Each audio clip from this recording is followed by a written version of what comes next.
Others appear to take it very much more seriously. If you browse the waifuism subreddit, you'll find people asking whether it's okay for them to watch pornography or date real girls if they're in a committed relationship with their fictional waifu. And there's no way of telling whether those posts are sincere, but if they're not, they're a pretty serious commitment to the joke. You'll also find some people saying, apparently sincerely, that their relationship with their waifu helps them overcome social anxiety and provides a kind of emotional fulfillment that they can't get from real-life interactions. And if that's true, then who am I to judge? I'm just a parasocial character in a YouTube video. I'm probably somebody's waifu as well.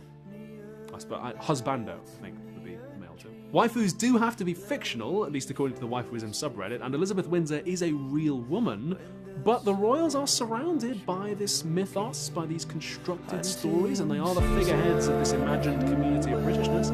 So I don't think it's too much of a stretch to say that the Queen is like the British state waifu.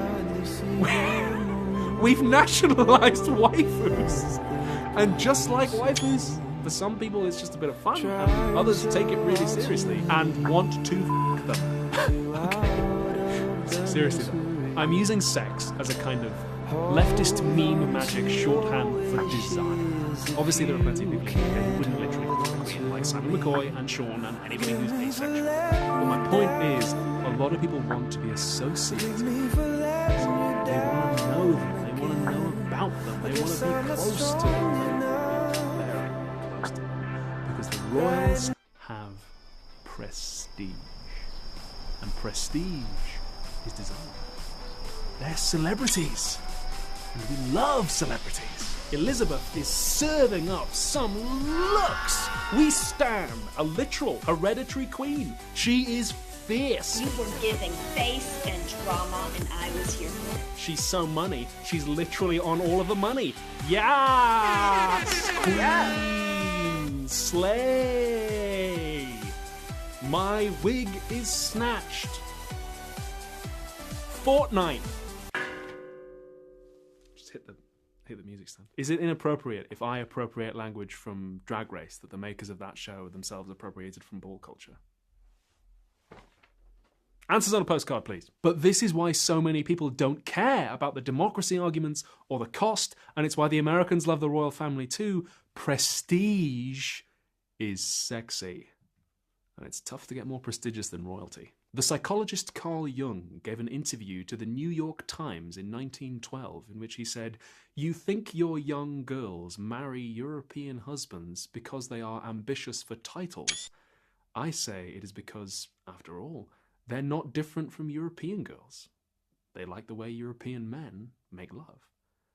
And I say those two desires aren't necessarily that far apart, or confined to women for that matter. But just like beauty standards and standards of sexual attractiveness, the prestige of the royal waifu is more easily associated with some people than with others. For instance, when you imagine a prince, what do you picture? Probably a tall, white, cisgender, able-bodied man, conventionally handsome, some kind of a military uniform, or maybe probably nowadays a suit, some sort of European accent.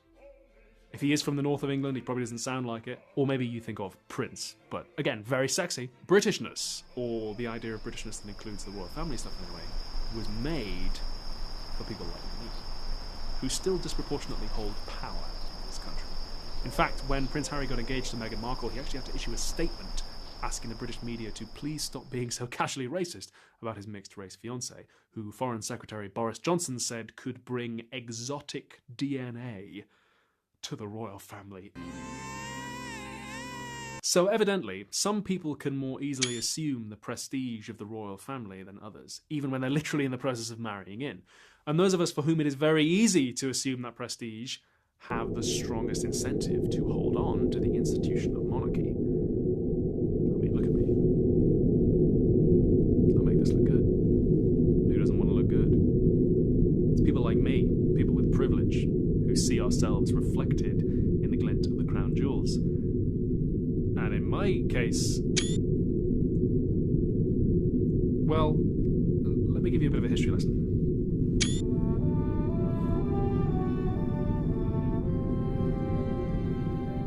King Charles II died in 1685, leaving no heir.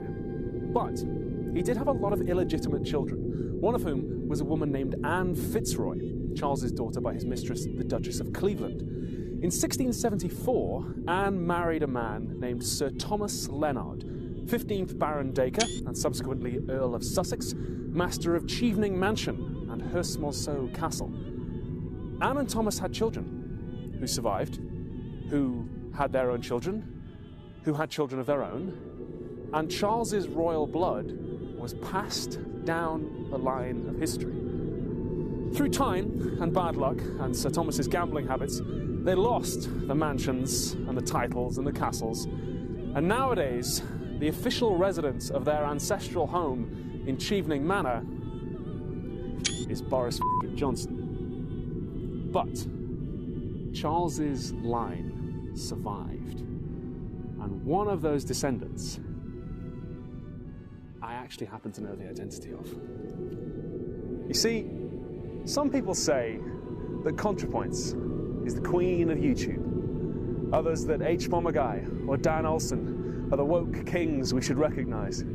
Worthy rulers all, before whom I would gladly get on my knees. But there is actually another YouTuber whose veins really do flow with ancient royal blood, who really is, no jokes, descended from kings. The long-lost, illegitimate Stuart heir, who can trace their lineage back through generations of aristocrats and nobles, right to Charles II, and beyond, through centuries of British royalty. The bastard prince of YouTube, revealed at last. Me. And I want my fucking mansion back, Boris. The point is, if anyone has a reason to want to maintain the sexual allure of monarchy, it's me. And yet, I did change my mind. Not because of democracy or even cost, really, but because of what the monarchy does. It tricks us into feeling closer to the people who really run the country than we actually are.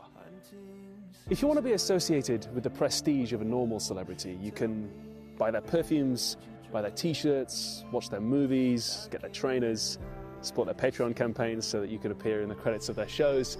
But if you want to be associated with the prestige of a royal celebrity, you first of all have to not publicly question the institution of monarchy, and secondly, internalize this vague sense of Britishness, which can obscure some important truths. For instance, what are the things that we could change about Britain that would make my life easier? My family doesn't have wealth and titles and castles anymore. There are no piles of ancestral gold, and this is not my horse. She's just a very good girl that I borrowed for the afternoon. So what would make my life easier is things like lower rents, better wages, jobs, social services being funded properly, universal healthcare, all the stuff I need to get on in life. And what are the things that would make life better for somebody who isn't British, an immigrant who arrived yesterday? Well, it's all the same stuff. So we should be natural allies. Even though my country is at times very anti-immigration, most people have most of their material political interests in common with immigrants. And what are the things that would make life easier for the people who actually run the country? Well, our MPs are disproportionately landlords and have controlling stakes in businesses. Their interests are disproportionately lower wages, higher rents, more work for less pay, tax cuts, and privatizing social services so they can sell them off to their friends. And yet, somehow, millionaires and the slimiest dickheads ever to slink across the face of these sceptred isles have convinced millions of people that they're just like us. And those immigrants, they're not like us. Because of this weird drug, Britishness, which we're all doped up on. And the royal family isn't the only ingredient in it, but they are an active substance. But does Britishness keep the lights on? Can I eat my sense of national pride? Will it keep me warm? Will it heal me when I get sick if we crash out of the European Union and have to start stockpiling medicines? No. It's just a trick. Britain, I'm sorry to say it, but your waifu is trash. In his video essay, Waifuism and You, which gets pretty edgy at times, YouTuber JT Sexkick writes, You know what all this stuff is? It's f***ing walls. Walls that you put up to protect yourself from getting hurt by other people. That's all it is. You go, I don't want to be social and go to parties anyway. That's what normal f***ers do. I don't want those people to be my friends anyway. They're nerds. I don't want a girlfriend anyway. Girls are all sluts. My 2D waifu is all that I need. See, that's not a lifestyle choice. That's f***ing denial. That is crazy denial. It's walls. Walls, walls, walls, walls, walls, walls, walls, walls everywhere. Walls like the motherfucking fist of the North Star. And though these walls may protect you, they imprison you as well. So how fitting for me to be an heir to the Stuarts, a royal line that is now dead. What a fantastic allegory for the royal family in general, to have inherited this grand legacy that is ultimately just an empty symbol that I can use to trick other people and myself into thinking that I'm special, when really I'm not. And that can kind of suck. Believe me, I know better than most it sucks to be told that you're special and then realize that you're not. To realize that everything you were given on the basis of that empty specialness is actually kind of an unfair advantage.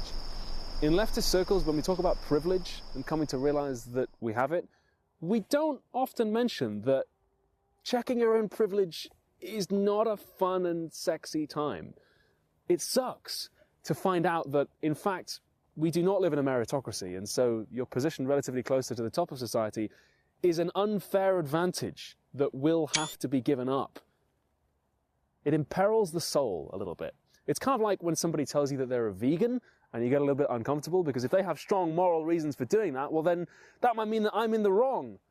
And I hate being in the wrong. Nothing wilts my erection faster than injustice. And yes, the requiem for privilege should be played on the world's smallest violin. But I think that we lose ground to the right by not acknowledging that subjective suck.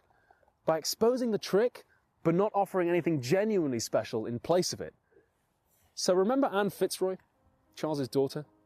She married Sir Thomas, but she left him for a woman. She had a lesbian relationship with a noblewoman named Hortense and was sent away to live in a convent in Paris in disgrace, where she subsequently had another affair with rampaging 17th century sex chad Ralph Montague and outlived her husband. She's my ancestor too. That amazing, brave woman. That is a legacy I'm proud to bear.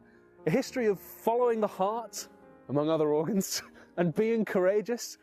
That means more to me than any royal gold that might mingle in these veins. In Shakespeare's King Lear, the character of Edmund, the second-born bastard son, has this amazing monologue where he rails against royalty and nobility, and he says, "Thou nature art my goddess, to thy law my services are bound. Wherefore should I stand in the plague of custom and permit the curiosity of nations to deprive me, for that I am some 12 or 14 moonshines lag of a brother? Why bastard? Wherefore base? When my dimensions are as well compact, my mind as generous, and my shape as true as honest madam's issue, why brand they us with base, with baseness, bastardy, base, base? Who in the lusty stealth of nature take more composition and fierce quality than doth within a dull, stale, tired bed go to the creating a whole tribe of fops." Queen Elizabeth II is probably going to be dead pretty soon. And Charles is technically the next in line, although he doesn't quite have the same big dick energy as his mum, does he? When the Queen does die, there'll probably be a period of national mourning, but it could be an opportunity for us to just not crown the next one.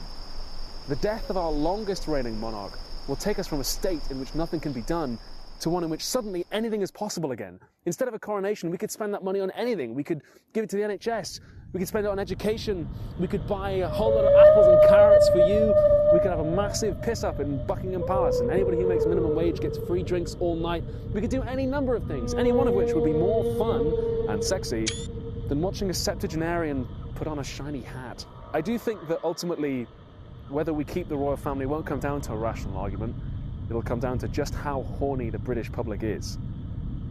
But if I can let go of the royal kink, then baby, anyone can do it. Whatever your own experience is this year, wherever and however you are watching, I wish you a peaceful and very happy Christmas.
Good girl. Don't get agitated.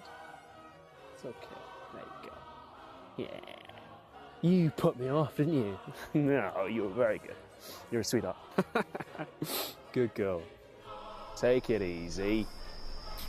Don't give me those ears. That's good. Very good. Just a little bit more, okay?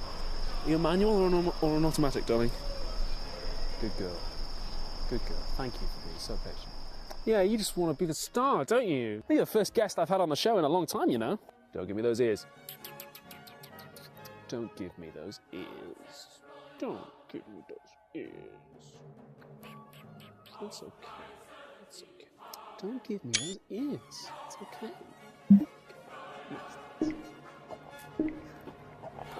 You're just like Marilyn Monroe. You act up.